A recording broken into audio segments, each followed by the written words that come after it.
Hello, ladies and gentlemen, and in this video I'm going to talk about Christmas movies, and I have my VHS copies here. Yes, I have a working VHS player, and I've built up so far a pretty good VHS collection of mostly 90s, 80s films and all that, except for the exception of The Wizard of Oz, It's a Wonderful Life, Miracle on 34th Street, and the remake. First of all, I want to talk about this movie. It's a Wonderful Life. This is the black and white version. This is how it should be seen. I want to know who the genius was who thought, let's colorize the movie. No!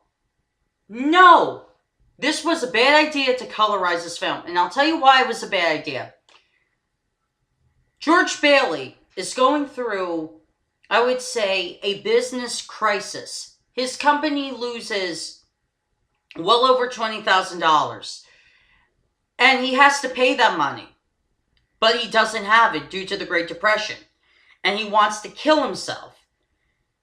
Now, when you're in that mental state, if you ask anybody who had suicidal thoughts, the world wasn't in color to them. It was in black and white. It was completely gray, grim, dark. That's how the movie should be seen.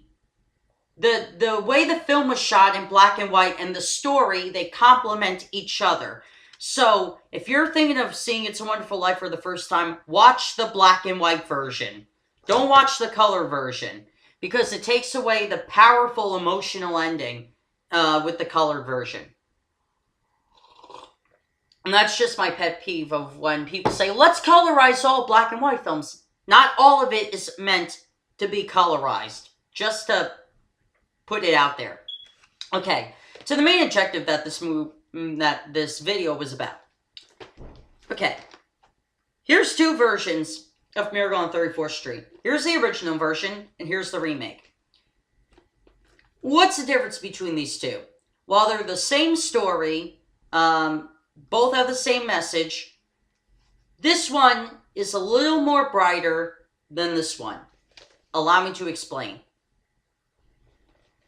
Maureen O'Hara, and Natalie Wood are a small family. This was actually quite a revolutionary film when it came out, because Maureen O'Hara played a single mother, I should say a divorced woman, which during that time was scandalous in film, because a woman being divorced was like hearsay. But anyway, in a way, though, Maureen O'Hara was a revolutionary character for single women in film.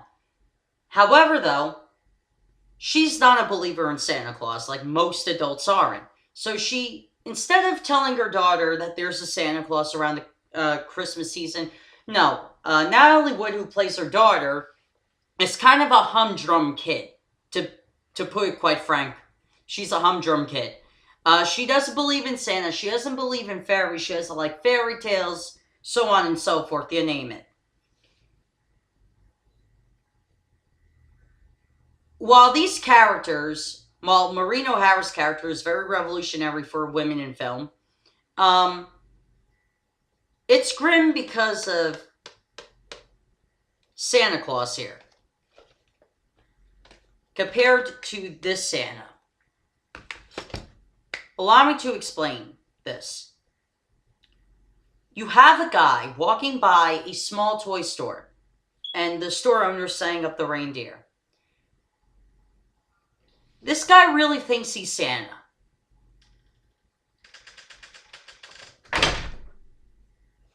If you don't think this film is grim, maybe this will pinpoint how grim it is in its message. Not its overall message, but the character itself of Kris Kringle. He looks like Santa, okay? He looks like Santa. He's plump. He has a white beard. He's a jolly old man with blue eyes, and so on and so forth, right? Well, that's the image that kids have of Santa in their heads. And the kids, except for Natalie Wood, see him as Santa, but the adults don't. And if you haven't seen the film, spoiler alert, he's taken to Bellevue. He's taken so many psyche exams in the original that you actually see him take. This is why is a little bit of a dark Christmas movie, like It's a Wonderful Life. Because you're dealing with a guy who could quite frankly, be a mental patient.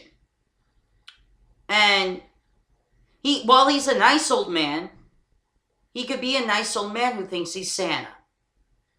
And Maureen O'Hara doesn't want him to stay with them, and rightfully so, because she has a young daughter, and what if he has a mental breakdown or something, right? So he stays with her neighbor, who's a grown man who could protect himself if this guy has a mental breakdown. That's the thought that she has. He's a mental patient, and that's why it's grim. Because if you think about it, how can you disagree with her reasoning?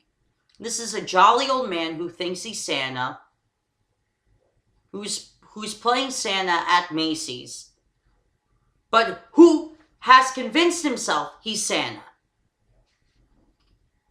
For most people, that screams mental patient. But the kids think he's Santa. And to his luck, over 50,000 letters are brought before a New York judge. And that judge says that the state of New York recognizes this man as Santa Claus. Because the kids recognize him as Santa. So therefore, he could legally be called Santa Claus because, let's face it, over 50,000 kids see him as Santa. But what's the difference between this movie, this version of the film, and this version of the film? Like I said, the stories are the same. But in this film, you don't see the scene where Santa's taken to Bellevue. You don't see the scene where he's deemed psychologically crazy by a psychiatrist at Macy's that works for them. You don't see any of that. This is more of an uplifting version of the film than this is. While this is a great film, while it's the classic version, this is a little more uplifting than this version. Because what convinces the judge that this man is Santa in this version? The lawyer, who originally was played by John Payne in this version, instead of bringing the 50,000 letters to the judge, he pulls out $1 and shows him the phrase on the back of the dollar bill that says, "In God we trust." The keyword trust leaves the man to believe that he's Santa Claus. Not the letters, but the phrase, "In God we trust." That's a little more uplifting than what happens at the end of this. Because it was last minute evidence to convince the judge that this man was Santa. So whenever I hear people say that this version is better than this version, in the sense of how the message is conveyed, I disagree. I love this version. Don't get me wrong, I love this version. But this is a little more brighter than this, while this is grim in a lot of ways. Anyway, I hope you guys enjoyed the video. Until next time, see ya.